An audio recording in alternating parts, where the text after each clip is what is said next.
opportunity to speak, and my friends here for the opportunity to speak.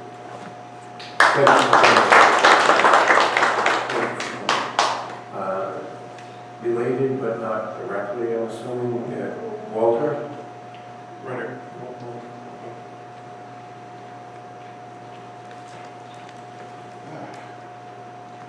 Good evening, everybody. Walter Bonilla. Like Dave, I'm fairly new to the area. My wife and I moved in about 3 years ago, and living by our schools has been an excellent kind of adventure. Great property line, great views. Everything about it has been pretty good up until, like Dave said, about a year ago when you get this massive construction. My wife and I, we buy the Bristol Phoenix every week or every weekend. And that's where we found out about the overall construction division for the schoolwork, or for the property board. And well, I think that's admirable that we're advertising to the community, allowing the community to see what the plan is. When I kind of dug into it, I said, hey, obviously there must have been lots of meetings about this, a plan laid out for the community to kind of coalesce around to offer opinions. I got the unanimous agreement that no, none of that ever happened. Which is shocking, because I would think a major project like this, while it's internal to the school property, would have at least some kind of community involvement, or at least some kind of a forum for discussion about what's going to happen with the property, because of the impacts to drainage, to the impacts to the sidewalks, the visual nature of the construction. So I'm not here necessarily to harp on the lack of communication, but I've got to stress, well, I have to stress that the lack of communication over the past couple of years has been a little staggering, but unbelievable, I would say. So definitely I want to support everything that's been said so far. I think there are some very great points to stress about safety, communication, and awareness of what's going on the property, because it affects all of us, not just the school. I think a better approach to addressing safety concerns before construction would have headed off a lot of our concerns. Definitely would have at least given us an insight into what the plan is. As it is, we didn't get any yet, so here we are offering at the first opportunity our comments. I expect to be here for a while, so the things that happen in the community are of interest to me, especially when it's in my backyard. The lack of mowing the lawn, if you will, does become a concern as I have pets. You know, a lot of fleas and ticks and a lot of other critters, if you will, tend to congregate around tall grass. So of course, to me, that's a concern. But more importantly, to get to some of the other issues about water, the area back here is extremely flooded. So not only do I have tall grass, but I have a lot of water in the backyard. The first year that I was here, I had anywhere between 6 inches and 7 inches of water in my backyard on a recurrent basis. At one point during last year, my sump pump died, and I ended up with many gallons of water in my basement, so it's now a very touchy issue for me, drainage. So in the phase 2 part of this, where you go from building the hammer and discus throw area, you're going to migrate up to the practice field, where you're going to upset the nature of the ground. And the unexpected, unintended consequences of that are of concern to me. So will that make my property drainage worse? Will it cause the property that's on me only to get more water? That's concern all of us. So up until now, we haven't had an idea of what that could look like. Has anybody addressed that? And if so, will that be revealed to us what the condition or what the assessment of the impact of construction on the drainage? If that assessment has been made, then great, please share it with us. Because as of right now, we're kind of waiting for word from you guys through the Bristol Phoenix, which I think is probably not the best way to issue information on the field. Really, that's about it. Everything that's been said thus far, I can't stand, I can't offer up a greater support. But there's got to be, there must have been considerations for safety. There must have been some kind of site plan, some kind of engineering design, and all of those things that I would expect to have happened as part of the project. Please let us know what those things were, what the results of those things were, so that we don't have any surprises. Again, a year from now, I don't want to be digging out of 6 inches of water in my the case, then I'd like to know that in advance. Thank you. Thank you.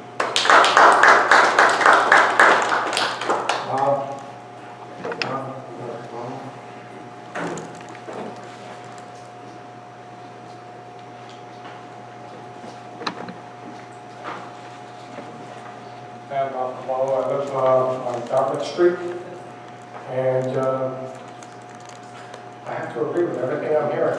I'm seeing puddling on the fields also that I didn't see before.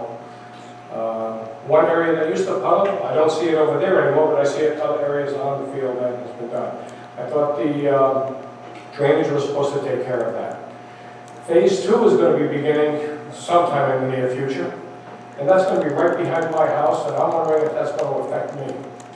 What we're hearing from everybody is that there's been a lack of communication with the abutting neighbors. I know if we're going for a variance or if we're going for a change on something on our house, everybody is notified that this is coming about, and you can come and speak your mind and, hopefully find a compromise if you can't agree on what the change is. I don't hear that from here. All right, I'm worried about phase 2 coming along. You've already heard a lot about phase 1 so far. I can agree with a lot of it. And as for the shotgun, I didn't even know what that was when I first saw it. I said, what the heck is this? But I understand them being right across the street from that. These are my neighbors, and we love the field. We walk through the field. We play games out in the field. The nice part about it is we don't have to cut the grass. But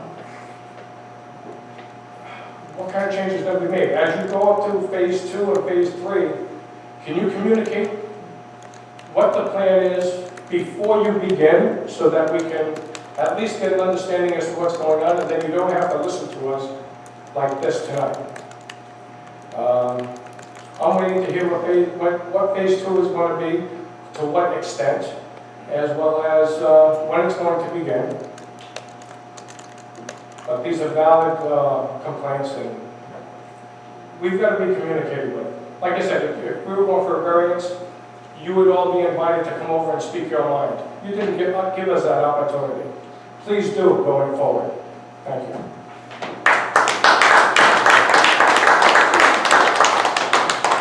I want to thank all of you for coming and giving your views and opinions. I can tell you a couple of things.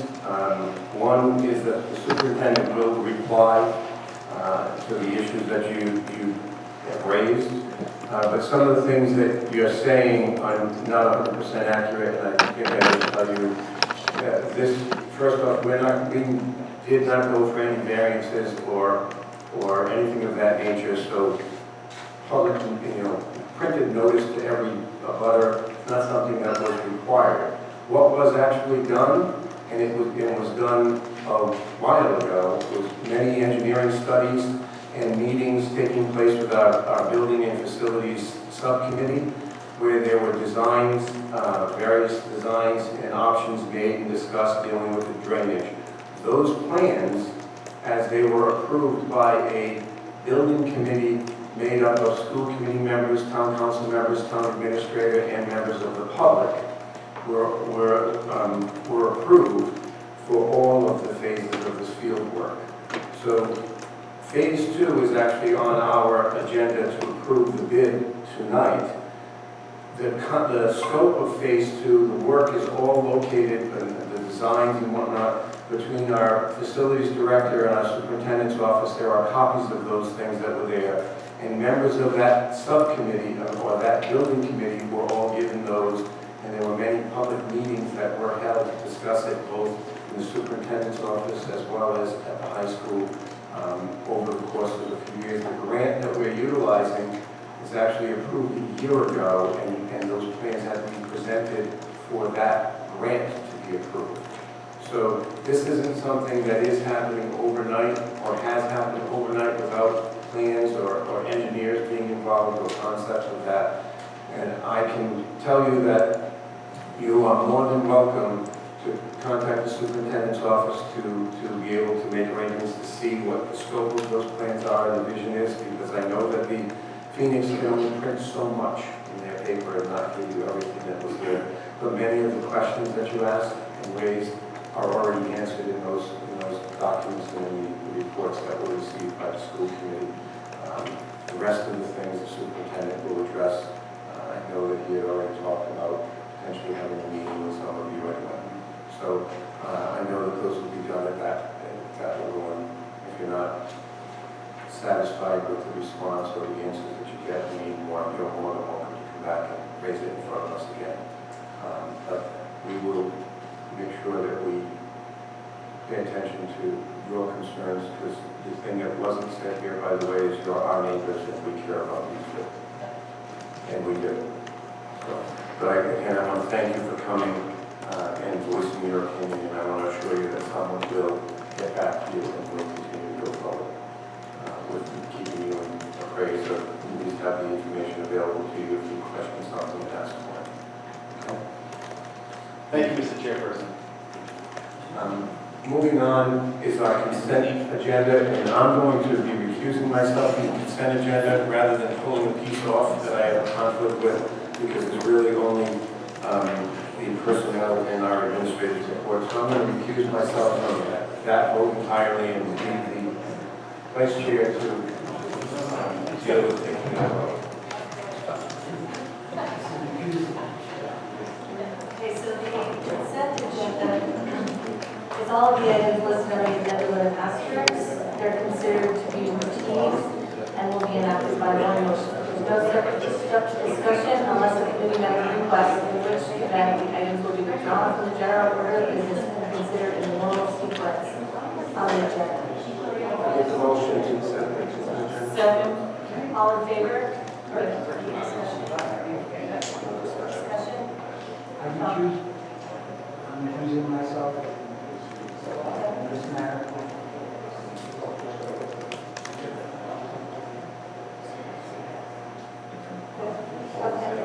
Okay, so all in favor? Aye. All opposed?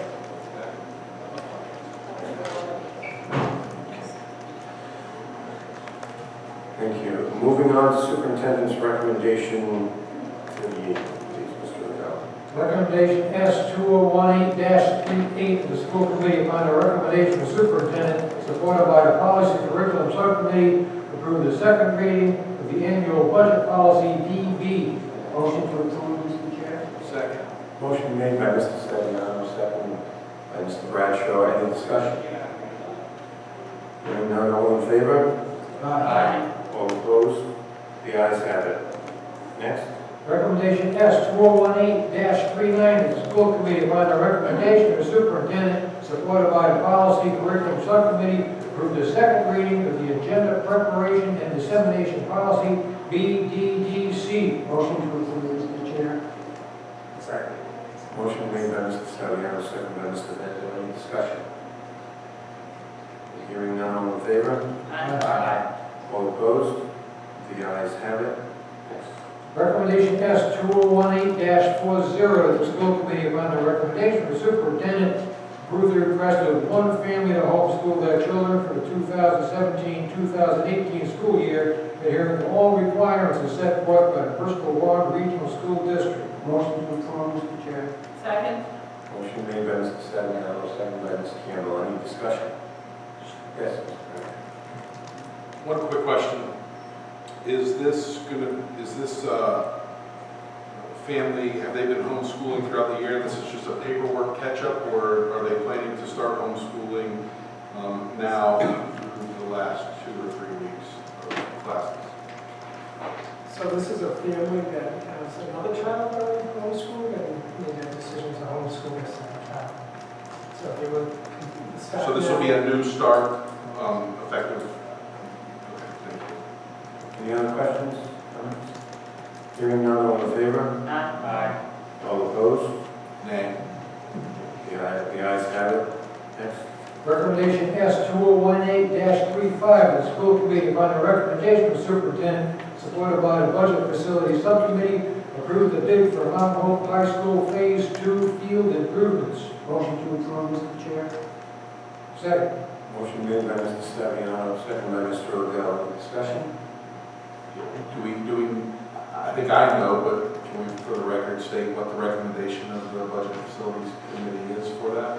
Or which I think we had the two bids, but I didn't see anything for a specific recommendation. Can you just let everyone know which? Rad Sports, and their bid was $934,600. And then there were the options for the. Yes, alternate one was 19.4. That was for portable bleachers. And number 2 was 66,500, and that was for sod instead of seed. The facilities, in conversations with the facilities director, he does not think we need number 1, but would like to leave number 2 as an option depending on the field and when it's completed and ready for either seeding or sod. So the base price of $934,000 includes seed. Yes, So then the additional would be if we decided to do sod, that would be the delta. Correct. Mr. Chair, Yes. should the amount you install put into the motion? No, we're approving the bid, when it's in the bid, the amount doesn't have to be, we're approving the bid being awarded to that contractor, the prices or the amounts are on this bid. So, we're covered there. Any other? Yes. So, is it correct that there were 2 bids total for? That's correct. Okay. And can you just, it might not be you, it might be somebody else, but if somebody could provide for the record a description of the work that is covered by the phase 2 bid that we're voting on tonight. What, not in specifics, but general, what's encompassed by phase 2, because that's, we heard. I would defer to my facilities director for that. Absolutely, that's great. Please. No, you're not pressing any buttons, sorry. Basically, phase 2, again, is still water mitigation. That's our number 1 goal. And it's renovation of the existing practice football field and the installation of a multi-use field, a cross-soccer multi-use field, towards the south of the current practice facility for football. So there isn't any, we won't be worried about any equipment. That won't be a concern with this next phase, with the exception of an extra set of goal posts, which shouldn't be an issue with myself. When you say equipment, you're talking about athletic equipment, Correct. not construction equipment, because that will be there. Correct. Thank you very much. Any other questions, comments? Just a comment on that, it's a moving dirt phase too, is what we're doing. Absolutely, it's actually stripping the layers of what's called silt that we have now. That doesn't permeate water, doesn't redirect water. The water sits still and makes those fields unplayable for both practice and for phys ed currently. So the new design would remediate the water and take away those issues. I just wish, because you couldn't do it, if the water remediation portion of phase 2 was known to certain folks before I left. Yeah, and as you can only imagine, I was squirming in my seat because I would have loved to just run up and scream no. But,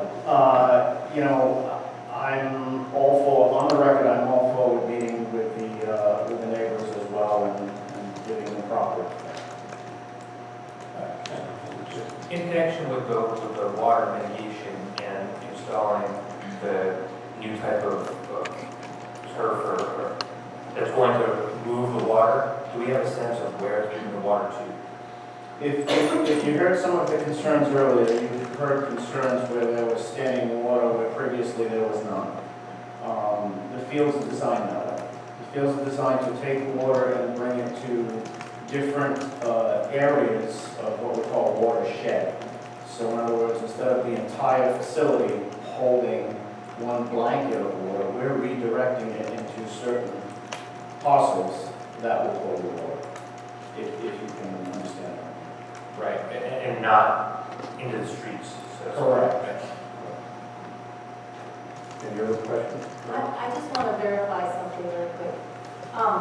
So in regards to what the community members here tonight were talking about, you're saying that in this phase 2, that water mitigation, the continuation of that is going to alleviate what they've been experiencing? No. No. No. What it's going to do is it's going to take our property and pull the water away from the neighboring communities. So I would never stand here and say, you know, hey, we're going to fix the problem for you. That's not our goal. Our goal is to make the fields playable and to ensure that it doesn't affect the neighbors. So whatever's happening to the neighbors currently is probably going to continue, but we will not be adding. But Or the cause to it. Correct.